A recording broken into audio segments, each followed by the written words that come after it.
برنامه سیاسی و تحلیلی دیدگاه.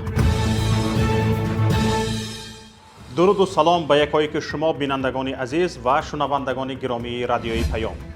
برنامه تحلیلی دیدگاه است. هنوز 2 سال قبل کارشناسان پیام گفته بودند که تصمیم های بانک ملی در رابطه با بازار اسعار خود این نهاد را به مشکلی زیاد از جمله وابستگی به بازار سیاه، کمبود اسعار در بانک ها، فرق همیشگی قربی رسمی و غیر رسمی و غیره دچار خواهد کرد و بانک مجبور به بازبینی بعضی تصمیم هایش می شود.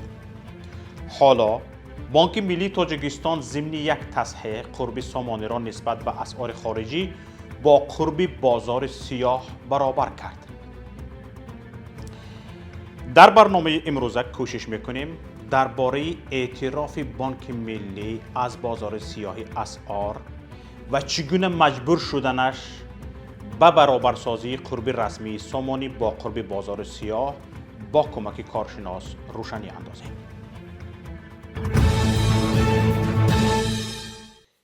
دیروز 4 نوامبر بانک ملی تاجیکستان قربی سامانی را یک باره قریب 10% پایین برد. 10%. اگر یک روز پیش یعنی سنه 3 نوامبر $1 رسما به 10 سامانی و 34 درم برابر بود، روز 4 قربی رسمی آن یک باره به 11 سامانی و 30 درم برابر شد. تمامی آنهایی که ماهانه اشان طبق وعده پرزیدنت 10% از ماه سپتامبر زیاد شده بود، در یک روز به حالت قبل از بالاروی برگشتند. یعنی معاشی 10% بالا رفته به همان معاش پارینه برابر شد. هیچ معاش 1% هم اکنون بالا نرفته است.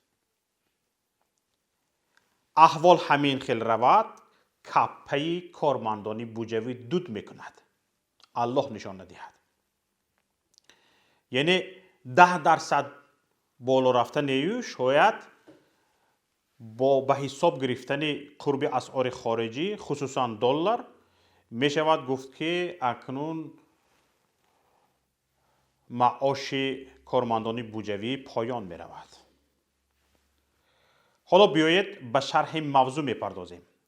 چرا بانک ملی به این اقدام دست زد و این کار چه تأثیری به مردم کشور خواهد داشت و آینده قرب پول ملی را چه تقدیر انتظار است؟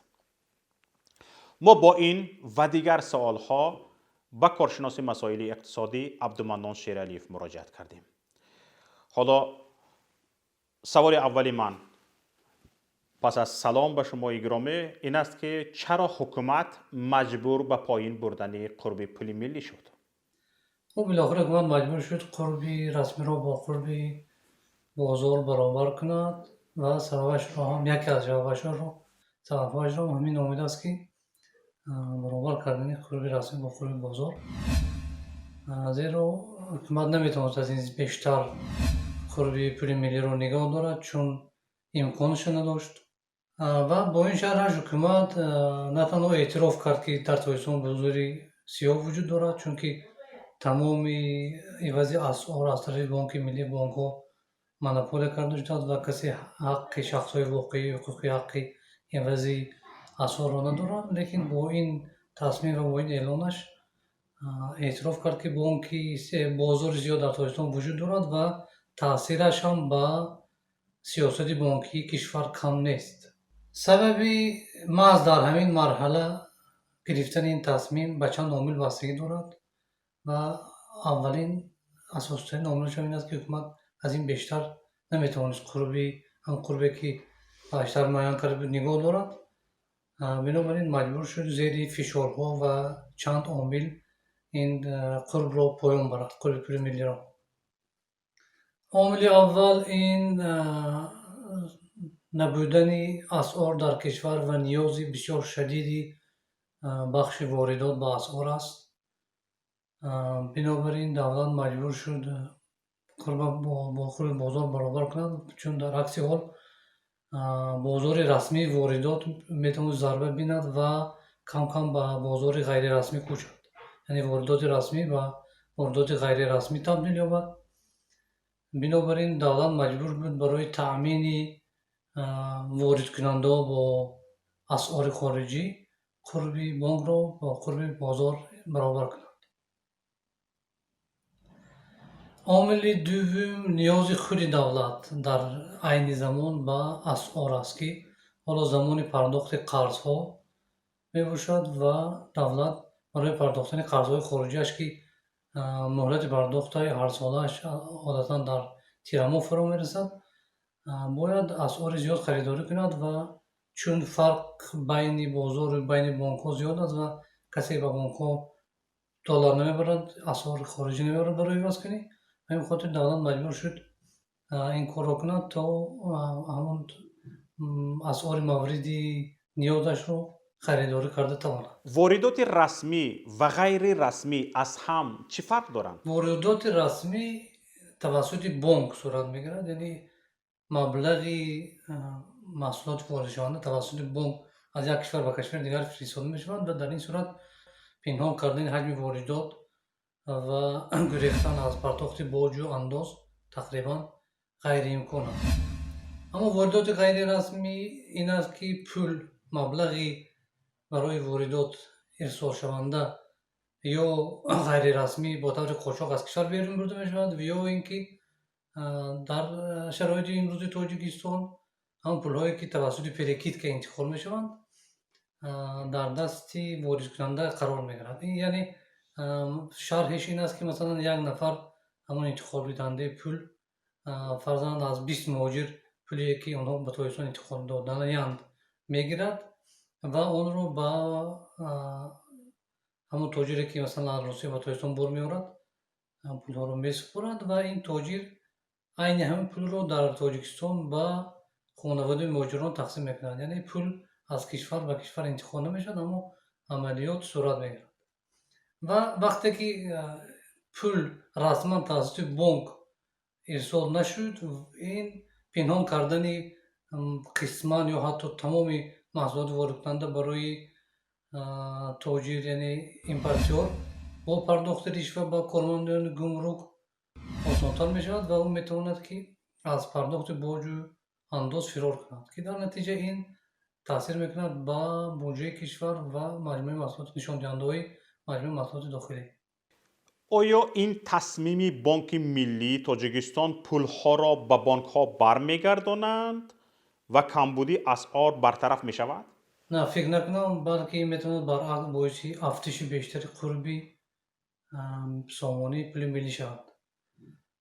Якум сабаби ин ки бинобар ин буҳронҳои мавҷуда худи асъор, яъне бинобар буҳрони иқтисодӣ ки ҳозир вуҷуд дорад ба сабаби коронавирус ва кам шудани интиқоли пули муҳоҷирон, худи асъор дар кишвар аз он чи ба он ниёз аст камтар мебошад.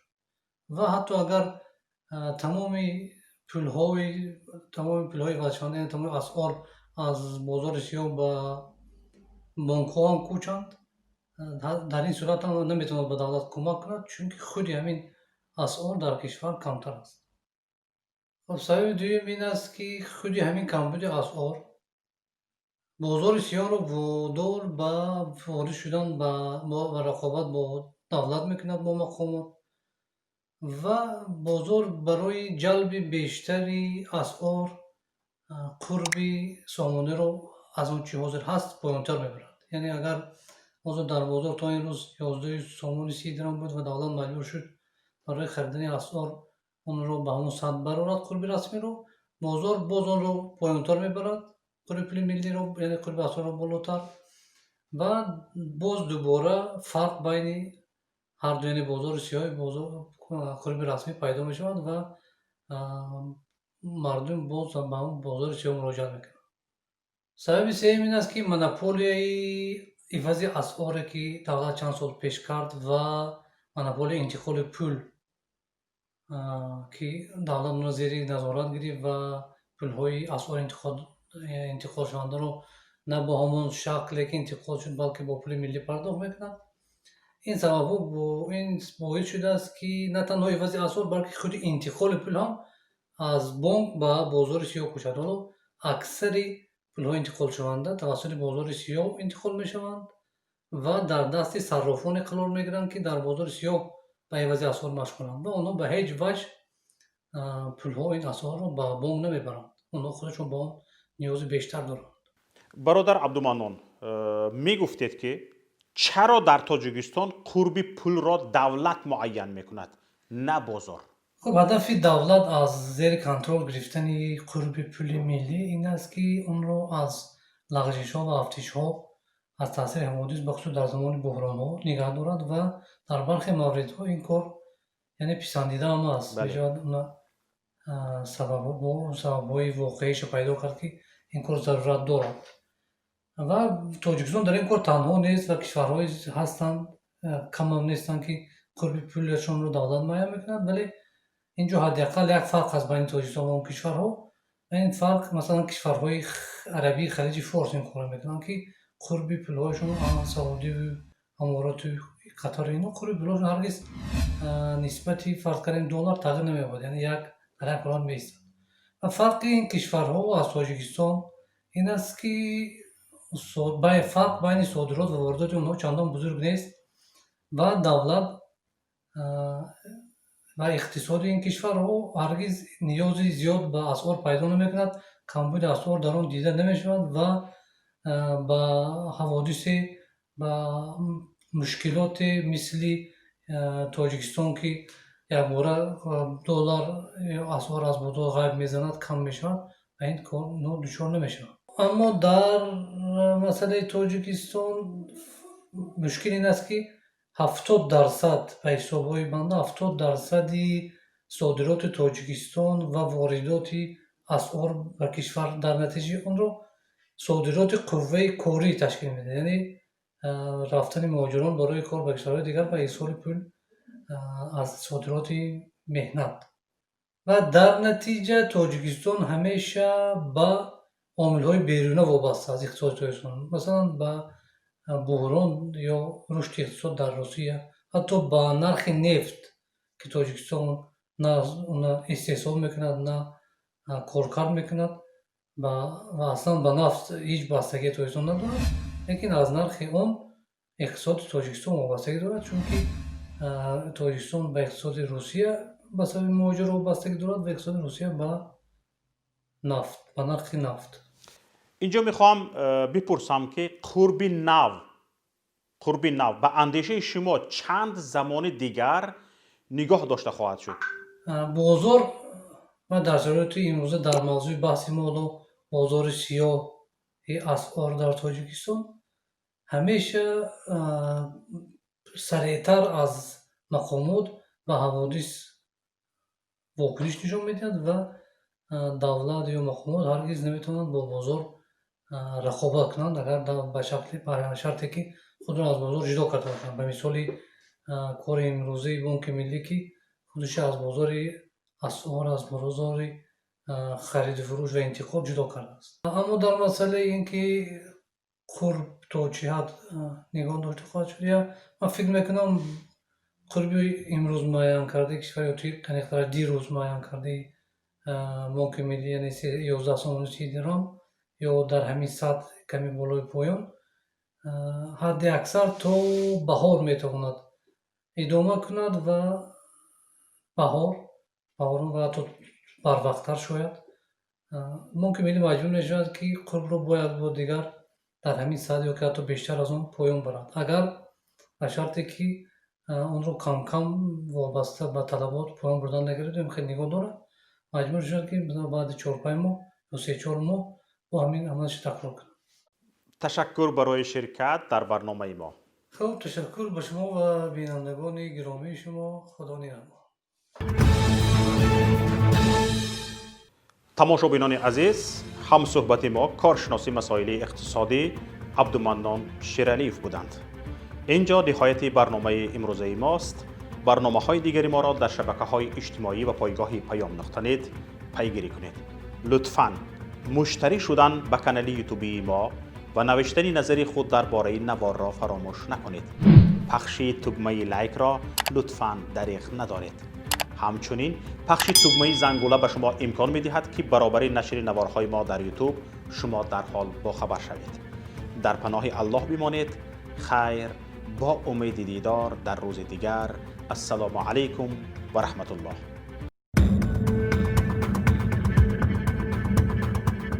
برنامه سیاسی و تحلیلی دیدگاه.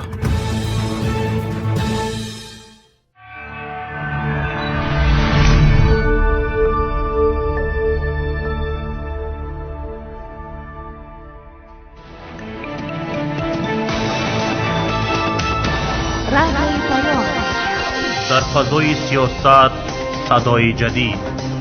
رادیوی پیام. علم، فرهنگ، نوید. رادیوی پیام. مشورت، بحث، گفت و شنید. در تمام دنیا روی رسانه اینترنتی رادیو پیام نقطه نت.